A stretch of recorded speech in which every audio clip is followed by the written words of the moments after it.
y estamos en el capítulo 14, Evangelio de Marcos, capítulo 14.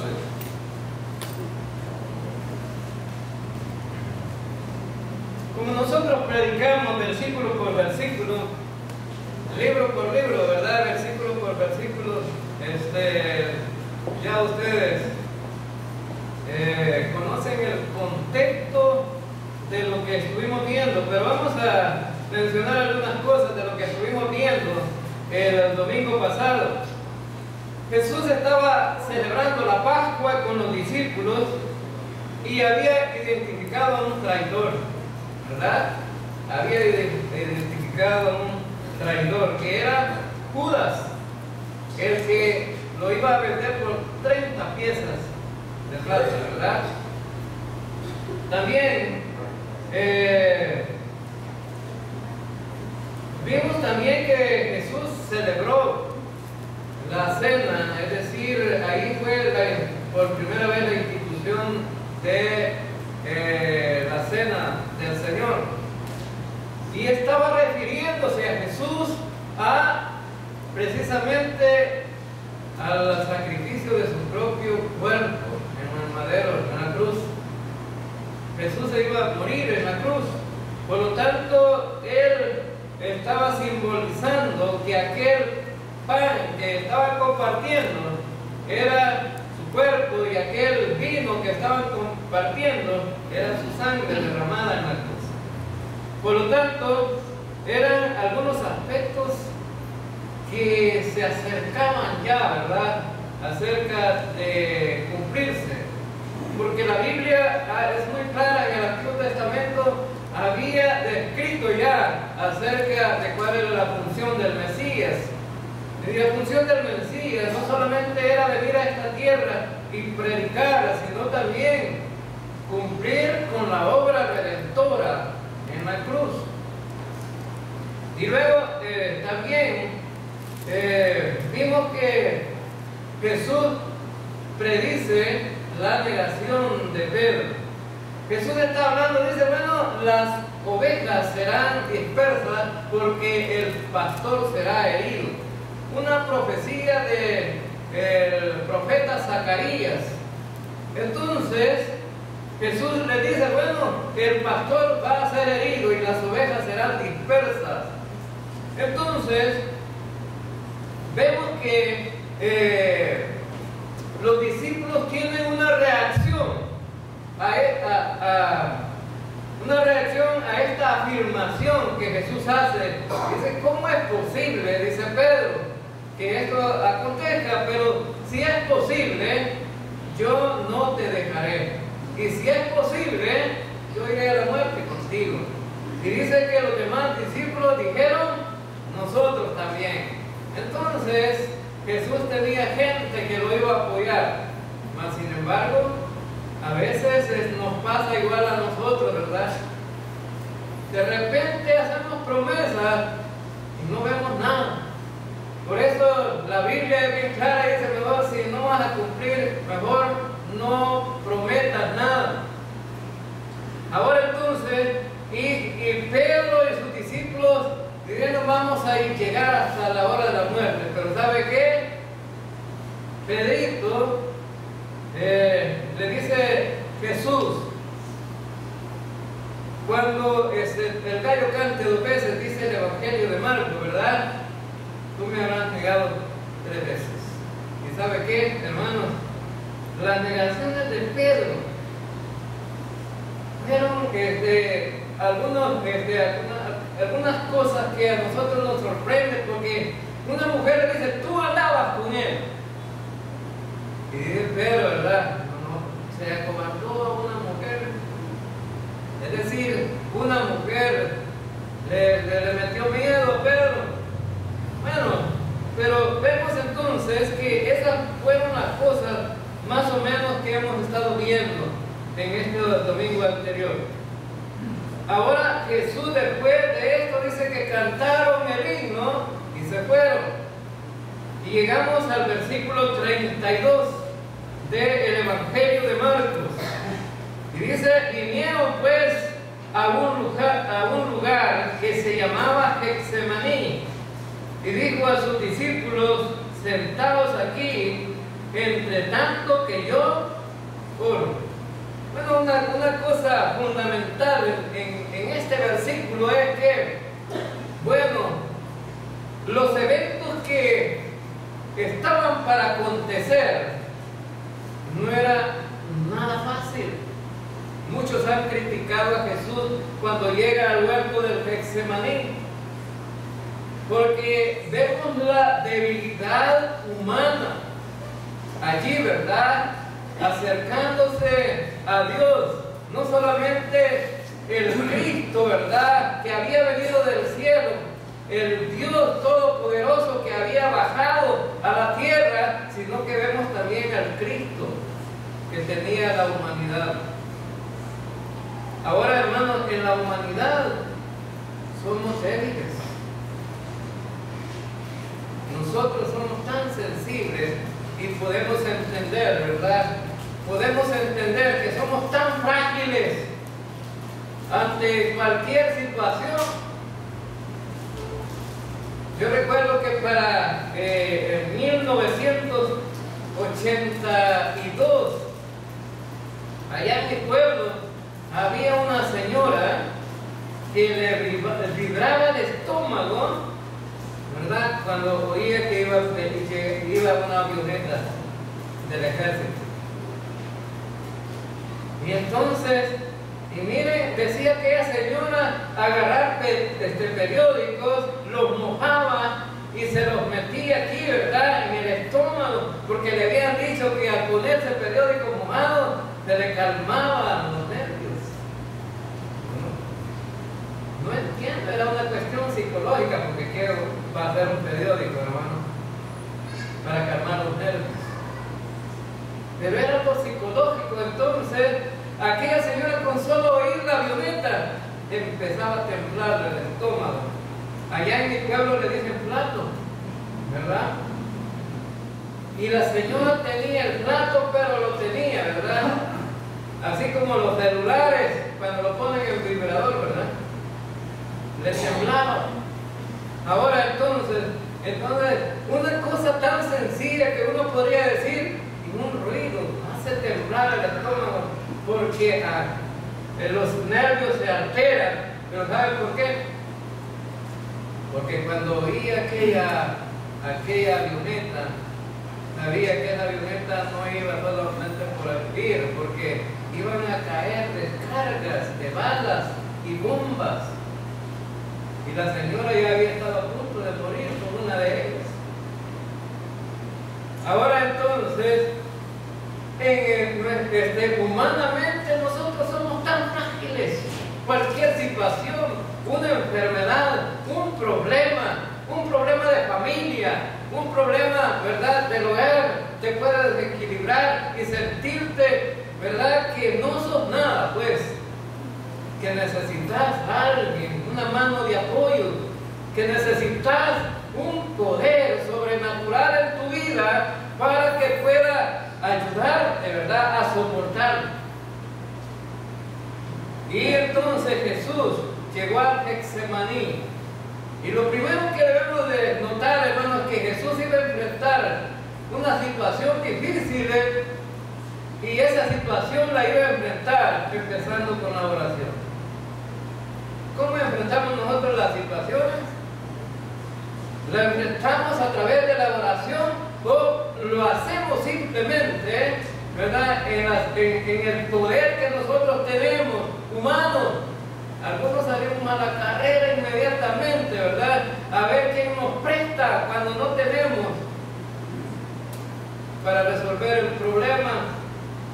Algunos salimos, ¿verdad?, a la carrera para ver, ¿verdad?, si encontramos a una persona influyente que nos ayude. Algunos salimos a la carrera para ver si tenemos, bueno, a alguien que tenga influencias. Y lo que menos hacemos es lo que el Señor hace. El Señor iba a enfrentar la muerte, pero el Señor lo primero que hace es que va a dedicar a la oración, a hablar con el Supremo Dios, con el Eterno Dios. Va a hablar con el que tiene el poder y el control de todas las cosas. Entonces, hermanos, sabemos que hay problemas gigantes, que hay problemas muy grandes, que hay problemas que nos pueden poner a pensar cómo voy a hacer, pero sabemos también que hemos confiado en un Dios todopoderoso que es más grande que todas las cosas grandes. Amén, hermanos. Amén. Nuestro Dios es el todopoderoso.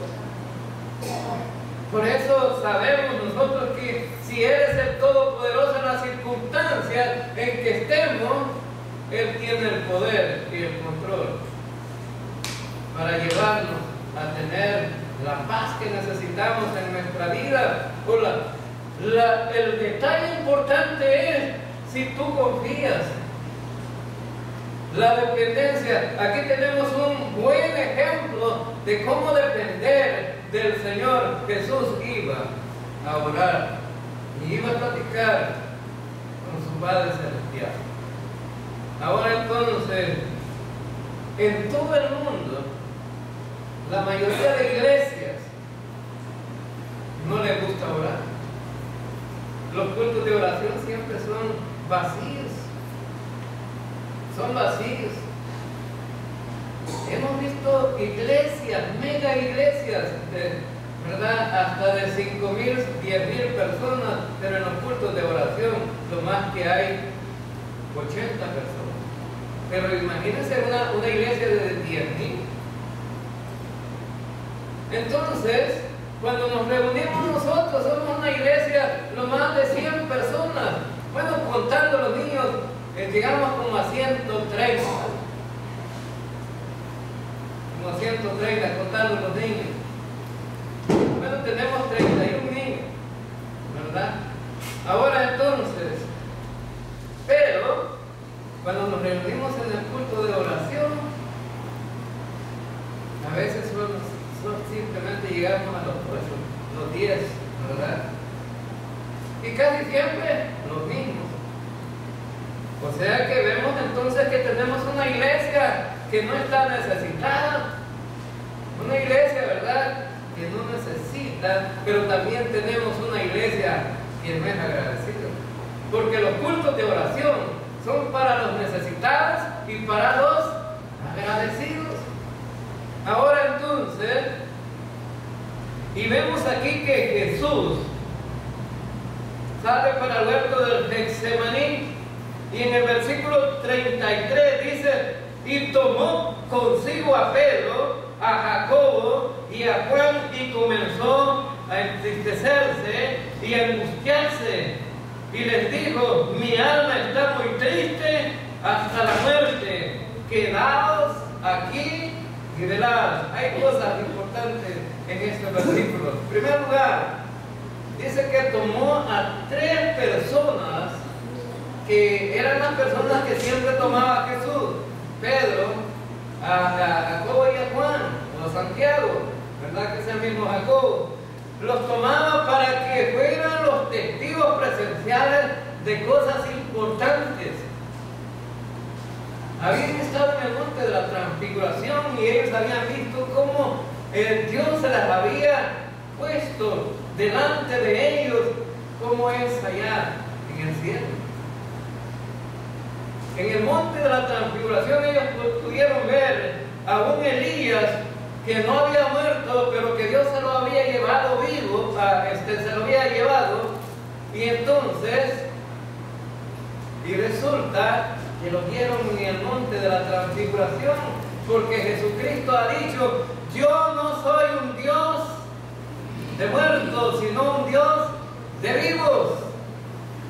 Entonces, y vio también a Moisés. Entonces, Moisés sí había muerto, pero estaba vivo en la presencia del Señor. Entonces, tenemos muy claro que en la existencia de Dios, allá en la eternidad, allí solamente vamos a ver vivos, no muertos. Amén, hermanos. Amén. Solo vivos, no muertos. Ahora, entonces, ellos habían podido podido ver todo eso y les había presentado Dios una ilustración de lo que va a ser la vida y más allá. Ahora los tiene ahí, los lleva. Jesús estaba necesitado de orar y Él le dice: acompáñenme, quedados aquí, pero velen conmigo. Ahora entonces, porque Él dice: mi alma está muy triste hasta la muerte, quedaos aquí y velad. Ahora algunos dicen: bueno, ¿y cómo Jesús era Dios y por qué estaba triste? ¿Por qué estaba triste? Algunos han criticado a Jesús por eso. Ahora pensemos, hermanos, la dimensión que tiene todo esto. Ahora vemos a un Jesús que va a hablar con Dios respecto a la situación que viene. Ahora, piense usted, hermano, ¿cuántos años tiene de su vida? Algunos tendrán, ¿verdad?, 15 años, pero nosotros ya tenemos más de 50 años, ¿verdad? Y algunos llegando a los 70 y otros quizás llegando allá cerca de los 80. Ahora pensemos en todo este andar de la vida, pensemos cuántos pecados hemos cometido. ¿Cuántos pecados habremos cometido? Algunos podrían decir: yo no mucho, ¿verdad?, porque yo soy buena gente. Casi siempre, todos los días de nuestra existencia, siempre estamos pecando. De repente estaba yo allí, ¿verdad?, en una silla sentado muy quieto, ¿verdad? Estaba viendo a la gente pasar y se me acerca una hermana y me dice: hermano, mire esa pareja que viene ahí. Y yo ni siquiera le estaba platicando a la hermana, ¿verdad? Ni siquiera estaba conversando con ella y solo llegó para decirme: mire esa pareja que viene ahí. Ah, sí, le dije: yo también disparejo, porque el hombre grandote y la señora le llegaba hasta la cintura, ¿verdad? Ya pecó, me dijo la hermana. Ya pecó, me dijo la hermana. ¿Por qué se pudo hablar de ellos? Pues usted vino a pecar, le digo, porque yo no estaba platicando con usted. Ya pecó. Y es pastor, pero ya pecó. Ahora, hermanos, y así como eso, todos los días, si ustedes se imaginan, ustedes, cuando están platicando con más gente, ¿cuántos pecados habrán cometido? Como eso, una cosa tan simple. Ahora entonces, fijémonos pero ¿sabe qué? Jesús iba a orar porque iba a enfrentar una agonía, porque venía sobre él el pecado de todo el mundo. Imagínense cuántos pecados podemos reunir entre nosotros aquí, pero imagínense todo el mundo. Jesús iba a recibir el pecado de todo el mundo, no simplemente morir. Recuerden, hermanos, que la paga del pecado es muerte. Pero Jesús iba a morir y iba a enfrentar la muerte. Pero no solamente eso, porque en Isaías encontramos, ¿verdad?, que el pecado ha hecho una separación entre Dios y los hombres. Y si Jesús iba a recibir el pecado de todo el mundo, eso indica que tenía que separarse de Dios por un tiempo, ¿no? Un momento. Tenía que estar separado de Dios. Y por eso Jesús dice: bueno, necesito saber si habrá otra forma, otra circunstancia, otra manera de poder hacer esto. Porque el Hijo del Hombre había venido a este mundo a salvar a los pecadores. Pero Jesús pensaba: ¿será posible hacerlo de otra manera? Y él dice: bueno, estoy muy angustiado y estoy muy triste hasta la muerte. Quedaos aquí, velad. Ahora entonces, morir no no era una cosa del otro mundo, todo el mundo muere y la muerte ya existía. Desde que Adán y Eva pecaron, la muerte se introdujo a este mundo y no era extraño que la gente muriera. Pero el problema es que la gente moría por su propia condición de vida, pero Jesús iba a morir por la gente pecadora, pero Él no era pecador. Miren la diferencia. El justo por los injustos. Ahora fíjense bien, y vemos aquí que en las circunstancias en que Jesús iba a enfrentar la muerte, pues iban a pasar varias cosas que, bueno, para un ser humano podrían ser normal, pero para Cristo no iba a ser algo normal. Ahora entonces, ¿sabían ustedes, hermanos, la condición del ser humano en el tiempo de Jesús? Cuando se llevaba una cruz, ese hombre se convertía en un maldito. ¿Le gusta a usted, hermano, si alguien le dijera tú eres un maldito? ¿Verdad que se oye repugnante y feo? Se oye tremendo, ¿verdad? Ahora entonces, ¿pero qué era lo que iba a hacer Jesús cuando llegara a la cruz? Iba a pagar con su vida como uno que era maldecido. Imagínese usted orando a Jesús y viendo la imagen de todo el ser humano y por los pecados de cada ser humano y por lo que el ser humano puede hacer. Versículo también, dice el versículo 35, yéndose un poco adelante, se postró en tierra y oró que si fuese posible pasase de él aquella hora. Ahora vemos en este versículo que las palabras de Jesús dice, es posible que pueda pasar. Bueno, Jesús estaba viendo la situación a la que iba a llegar. Pero preguntémonos, si es posible que pueda pasar delante de mí aquella hora. ¿Cuál hora? La hora de la muerte que iba a enfrentar. Pensemos, hermano, si Jesús se puso a orar y veía, por ejemplo, ¿cuántos pecados habrá cometido un violador? ¿Cuántos pecados pudo cometer un homicida? Por la tremenda dimensión que tiene los pecados de una persona como esta.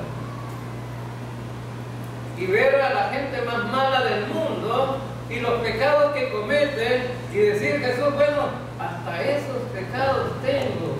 Recibir y morir por ellos. Porque Jesús vino a este mundo a morir por todos los pecadores. No solamente por algunos, sino por todos los pecadores. Y cuando pensamos en la dimensión que tienen los pecados de cada ser humano, a algunos seres humanos ni se les nota mucho, pero hay en el mundo pecados, ¿verdad? Terribles. Hombres que matan a niños inocentes. Mujeres que no tienen escrúpulos, ¿verdad? Algunas quieren tener hijos y otras los matan dentro de su vientre. Y Jesús dice, bueno, tengo que morir por esa también que está matando niños. Imagínense, entonces, qué tremendo, ¿verdad? Ahora entonces, Jesús dice que, bueno, está diciéndole al Padre, si es posible que pase de mí esta hora. Es la hora de enfrentar la muerte. Y entonces, dice en el versículo 36, y decía: Abba Padre, todas las cosas son posibles para ti. Aparta de mí esta copa, mas no lo que yo quiero, sino lo que tú quieres. Ahora vemos la palabra Abba Padre. En el griego significa papayito. O sea que las palabras de Jesús que estaba pronunciando en ese momento, estaba diciéndole cariñosamente a su Padre Celestial: papayito. Ahora entonces, algunos predicadores, ¿verdad?, de la prosperidad dicen que Jesús le decía papayito, y nosotros, ¿por qué no le vamos a decir papayito también? Pero ¿sabe qué? ¿Cuál es el problema de los de la prosperidad? Porque nosotros somos pequeñitos dioses, dicen. Ahí es donde está el error. Nosotros no somos dioses. Ahora entonces, dice Jesús: para ti todo es posible. Para Dios todo es posible, hermano. Amén. Ahora, pero Jesús dice: Padre, si es posible que pase de mí, o sea, que no pase por este momento de la muerte, para morir por este mundo perdido, pecador, para ti es posible. Pero ¿sabe qué?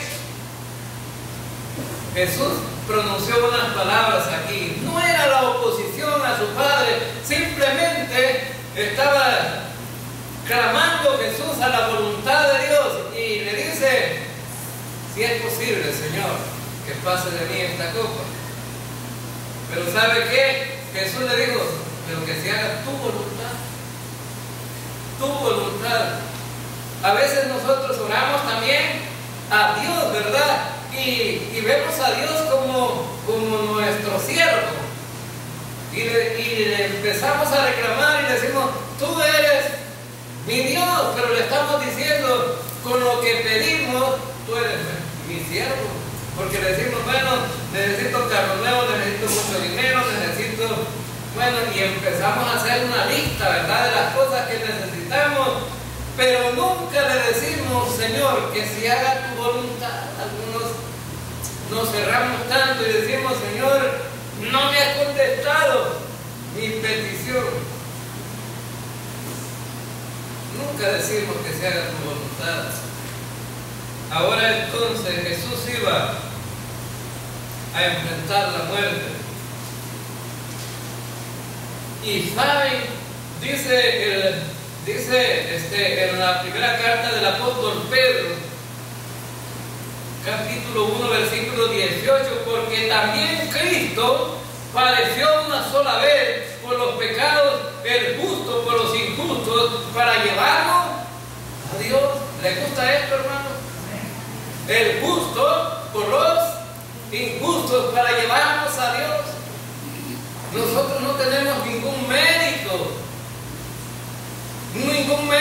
para decir: Dios me recibió porque yo soy lo máximo. No, Dios me ha recibido porque Cristo pagó por mí, me redimió para llevarnos a Dios. Él tuvo que pagar con su vida, el justo por los injustos. Y podríamos decir: qué injusticia, ¿verdad? Pagando un justo por los injustos, pero era la manera de Dios. La única manera de que una persona podía ser salva era con la muerte de un justo para pagar los pecados. Y Cristo era el único que podía cumplir con este requisito de pagar por los pecados de todo el mundo.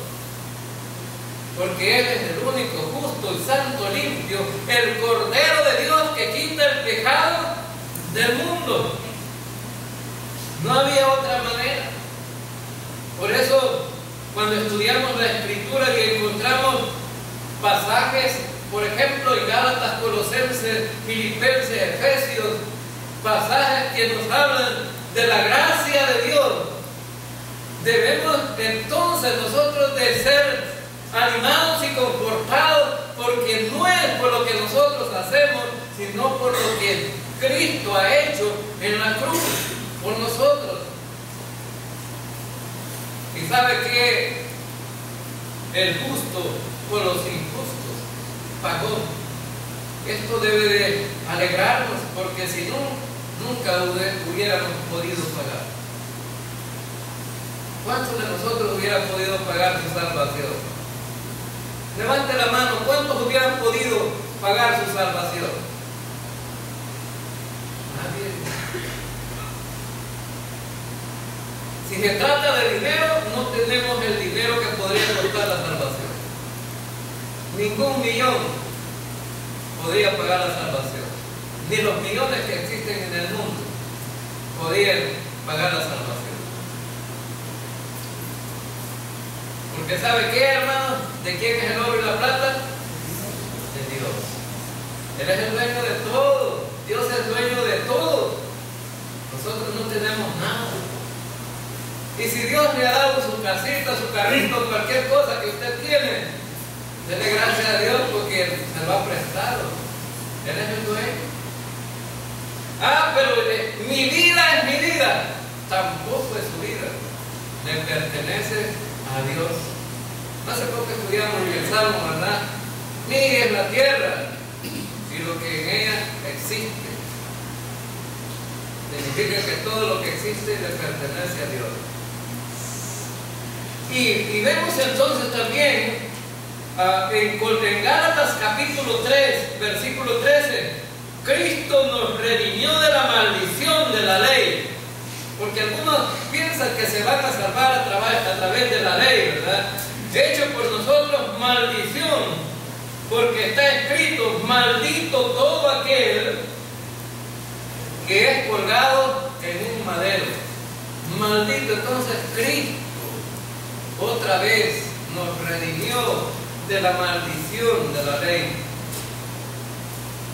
Algunos dicen: no, yo a través de la ley me voy a salvar, voy a cumplir los mandamientos de Dios. Y algunos hacen una lista de 10, ¿verdad? Que son los 10 mandamientos morales. Pero ¿sabes? 613 mandamientos tiene la ley mosaica. 613 mandamientos. ¿Cuántos pudiera cumplir? Ninguno. Ahora entonces, empezando por el primero, ¿verdad? Porque lejos de honrar a Dios y darle la gloria a Él y verlo como Él es, lo deshonramos y lo ofendemos. Ahora entonces, y dice, bueno, vemos aquí en el versículo que Jesús está clamando a Dios y dice: si es posible que pase de mí esta copa. Cuando habla de la copa está hablando de la muerte, mas no lo que yo quiero, sino lo que tú. ¿Y sabe qué? Dios le dijo ¿cuál creen ustedes que fue la respuesta que le dio en esta oración a Jesús? Algunos se desaniman por orar y dicen: bueno, ya no voy a dejar de orar porque de todas maneras Dios no me contesta. Dios siempre contesta, hermano. Siempre contesta las oraciones. Dios no se queda así nomás. Lo único que algunas respuestas son positivas y algunas de las respuestas son negativas. ¿Y sabe cuál es la respuesta que Dios dio a Jesús? No lo dice el pasaje, pero está claro. No, le dice Dios: vas a tener que morir. Vas a tener que morir. Y en el libro de Hebreos,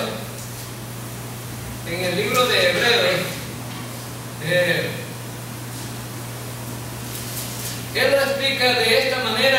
El escritor de Hebreos lo explica de esta manera.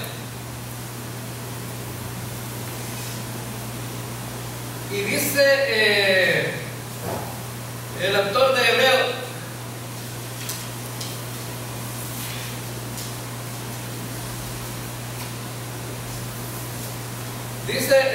vino a ser autor de eterna salvación para todos los que le obedecen, y fue declarado Dios su sumo sacerdote según el orden de Melquisedec. Ahora entonces, dice que Jesús fue el autor de la eterna salvación. ¿Pero cómo? A través de su muerte.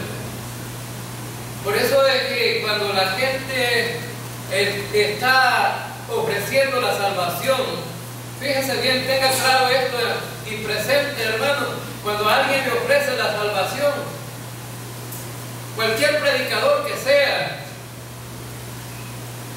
usted debe de tener una medida, que es la medida que la Biblia declara como salvarse. Si usted compra una gaseosa, ¿verdad? Le dicen, bueno, va a querer de la gaseosa estándar. ¿Y cuál es la gaseosa estándar? Esa que venden en una botella, que salía desde el principio. Esa es el estándar. Y ahora ha salido de 2 litros, de 3 litros, un montón de medidas, ¿verdad? La palabra estándar significa de una medida. Pues Dios también, la salvación, la ha ofrecido de una sola medida para todos. No para unos más grandes ni otros más chicos. La salvación es la única medida de la salvación, es el sacrificio de Cristo en la cruz. Y aquel que cree que Cristo murió por él en la cruz del Calvario y que su sangre fue derramada, entonces, dice la Escritura, es salvo. Y solo eso, sí, solo eso. Y por eso alguna gente dice, bueno, qué poco, ¿verdad?, para salvarse. Es muy fácil eso. ¿Y nosotros qué vamos a hacer? Pues nada, porque usted no podía hacer nada. Dios le está ofreciendo esa salvación gratuitamente. Y es la medida de Dios. Porque ¿sabe qué? Usted no podía hacer nada. Imagínense, solamente a través de la fe. ¿Y sabe por qué es a través de la fe? Porque la fe la tenemos todos los seres humanos. Todos tenemos la fe, nacemos con la fe para la salvación. Nacemos con la fe. Y por eso todos podemos poner la fe en Cristo. Pero ¿por qué es que algunos no se van a salvar? Porque ponen la fe en otras cosas. Ponen la fe en lo que ellos pueden hacer, en las obras que ellos pueden hacer, en el poder que ellos pueden tener. Ponen las obras en las cosas que no pueden salvar. Ahora entonces, el apóstol Pablo, cuando le escribió a los corintios, dijo, bueno, quiero explicarles acerca del Evangelio, la buena nueva, la buena noticia, que ya les había explicado antes. Si siguen creyendo ese mensaje, son salvos, y si no creyeron en vano. ¿Y cuál era el mensaje que Pablo les había predicado? Las buenas nuevas que había predicado, que Cristo murió en la cruz del Calvario por sus pecados, que fue sepultado y que resucitó al tercer día, conforme a las Escrituras. Y ese era el mensaje que salva. Y sigue salvando y seguirá salvando hasta que Cristo venga otra vez, por segunda vez, hasta que la iglesia esté completa y hasta que Dios termine su plan a través de la tribulación. Es a través de la fe. Piense algo en esto. Si usted se quisiera salvar a través de las obras, nunca cumpliría. Y habría injusticia. Por ejemplo, si alguien diría, bueno, se va a salvar a través de pagar dinero, $1 millón, algunos podrían pagar, otros no podrían. Nunca llegaríamos a nada de eso. Nos condenaríamos, iríamos al infierno. Bueno, pongamos cosas más simples, más pequeñas. Bueno, todo aquel que vaya a predicar el Evangelio va a ser salvo, como dicen algunos grupos religiosos que andan por ahí. Por eso andamos predicando para salvarnos. Nadie se va a salvar por ir a predicar. La La Biblia no tiene ningún pasaje que diga que por ir a predicar se salva a alguien. No. ¿Y qué pasaría con aquellos que no pueden predicar? ¿Qué pasaría con los mudos que no pueden hablar y presentar el mensaje? Sería injusto.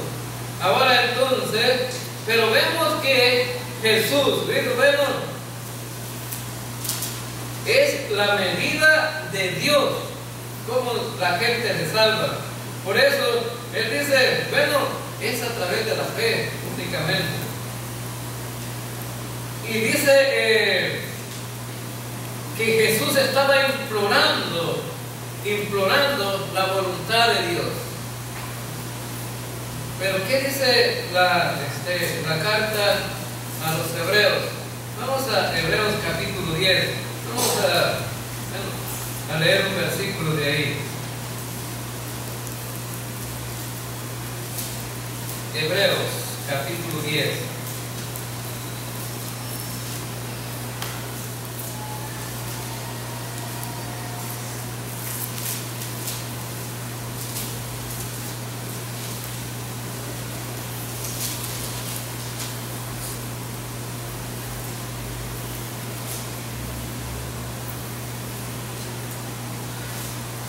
Versículo 10 en adelante dice: en esa voluntad somos santificados mediante la ofrenda del cuerpo de Jesucristo, hecha una vez y para siempre.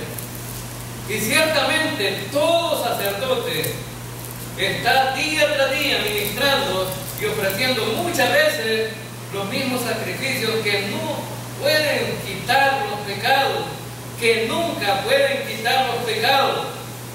Pero Cristo, habiendo ofrecido una vez para siempre un solo sacrificio por los pecados, se ha sentado a la diestra de Dios. Y de ahí en adelante esperando hasta que sus enemigos sean puestos por estrado de sus pies. Porque con una sola ofrenda hizo perfectos para siempre a los santificados. Una sola ofrenda, una sola vez. El sacrificio de Cristo es la única manera como Dios está satisfecho. Y dice que los sacerdotes ofrecían sacrificios día tras día, día tras día. Esos sacrificios que nunca podían quitar los pecados. Pero Cristo, ofreciéndose una sola vez, ahora está sentado a la diestra de Dios. ¿Y por qué está sentado a la diestra de Dios? Porque ya no hay sacrificios que hacer. Porque Él es el sumo sacerdote, pero ya no va a presentar más sacrificios, porque el único sacrificio para la salvación ya fue hecha una sola. Versículo 17 y 18 dice: por eso me ama el Padre, porque yo pongo mi vida para volverla a tomar. Nadie me la quita, sino que yo de mí mismo la pongo. Tengo poder para ponerla y tengo poder para volverla a tomar. Este mandamiento recibí de mi Padre. ¿Quién le dijo a Jesús que tenía que morir? Dios Padre. El mandamiento de la muerte para Jesús venía de parte de Dios, y dice Jesús: yo pongo mi vida. Tengo el poder para ponerla y tengo el poder para volverla a tomar. A mí nadie me la quita. Yo la pongo de mi propia voluntad. Entonces Cristo, cumpliendo con el plan de Dios, ofreció su vida para que todo el mundo pudiera ser salvo. Y por eso llegó al huerto del Getsemaní, implorando a Dios, ¿verdad?, por el pecado de todo el mundo. Pero Dios dice: tienes que hacerlo, hijo. Tienes que morir. Y dice el versículo 37, ya para finalizar: vino luego y los halló durmiendo, y dijo a Pedro: Simón, ¿duermes? ¿No has podido velar una hora? Velad y orad, para que no entréis en tentación. El espíritu a la verdad está dispuesto, pero la carne es débil. Ahora entonces vino Jesús y le dice a Pedro: ¿no has podido velar, Pedro? Aquel que decía, ¿verdad?, que iba a morir con Jesús, no podía ni siquiera velar en una una oración. Y por eso vemos la parte débil también de Pedro. Más adelante vamos a ver que Satanás lo pide para zarandearlo. Y Jesús dice, bueno, Pedro, te pide Satanás para zarandearte, pero no sos capaz de velar en oración porque la carne es débil. El espíritu está dispuesto, pero la carne es débil. Tenemos que depender de Dios. Tenemos que estar siempre dispuestos a buscar a Dios en cada circunstancia, en cada momento de nuestra debilidad. Tenemos que estar dispuestos porque tenemos un enemigo, tenemos dos enemigos, tenemos tres enemigos que buscan nuestra vida como creyentes para zarandearla. El primero es Satanás. Número uno, Satanás, el enemigo, que quiere zarandear a los creyentes. Número dos, nuestra naturaleza pecaminosa que está dentro de nosotros. Nuestra naturaleza pecaminosa siempre lo dice, estén cómodos, no se preocupen por lo que el hermano Obed y el hermano Jorge predican. No le hagan caso, ¿verdad? Sobre lo que ellos predican, la vieja naturaleza, date gusto. La vieja naturaleza siempre quiere satisfacer este cuerpo pecaminoso. Y también el mundo. El mundo es otro enemigo. El mundo atrae, ¿verdad? A través de nuestros sentidos. El mundo nos atrae y quiere que nosotros estemos. Por eso el Señor dice, velen y oren. Nos dice a nosotros también, velen y oren para que no entren en tentación. La tentación viene del enemigo. Y entonces, a veces caemos en la trampa. Y abrimos los espacios a Satanás y al mundo y a nuestra carne para pecar. Entonces, vemos que el Señor está diciendo, no pueden velar una hora. Entonces el Señor dice, bueno, esto es para ustedes también. Necesitamos siempre estar velando y orando, pero no desvelándose como el testimonio del que contaba el hermano, ¿verdad? De aquella profesora que se desvelaba orando. No significa desvelándose. Significa siempre estar dispuesto, ¿verdad? Y dependiendo del Señor. Porque no se trata, hermanos, de pasar en vigilias, pasar desvelándose toda la noche como una iglesia allá en San Salvador que hacen vigilia continua todos los días. Hay un grupo de gente que está desvelándose ahí. Pero cuando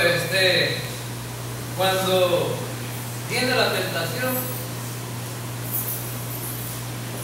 no están fortalecidos ni nada, porque la fuerza no está en desvelarse, está en estar dependiendo en nuestra vida espiritual del Señor. Ahí está la clave, ¿verdad? Y la gente dice, bueno, esos bautistas como que no son muy espirituales, no se les oye que gritan, no se les ve que brincan, no aplauden, no hacen nada. Es que no se trata de eso, hermano. Se trata que para ser espirituales tenemos que depender del Señor y hacer su voluntad. Ahí está todo. El Espíritu nos lleva siempre a cosas básicas que debemos hacer como creyentes, como leer la palabra. Y la palabra es nuestra luz. Como depender del Señor, permanecer en el Señor siempre, porque Cristo dijo, separado de mí, nada podéis hacer. Tenemos que depender de Él. Esas son cosas básicas para un creyente, la oración, congregarse. Hay creyentes que solo oyen un puente, ¿verdad? Por allá, ¡pum! Vámonos para allá. Pero dejan de venir a pulirse aquí, ¿verdad? Con la palabra de Dios. Entonces, El Señor nos está hablando, hermano, y nos está diciendo que necesitamos no ser igual a Pedro, sino ser igual a Cristo. Amén, hermano. Vamos a orar. Señor Dios, gracias por tu palabra.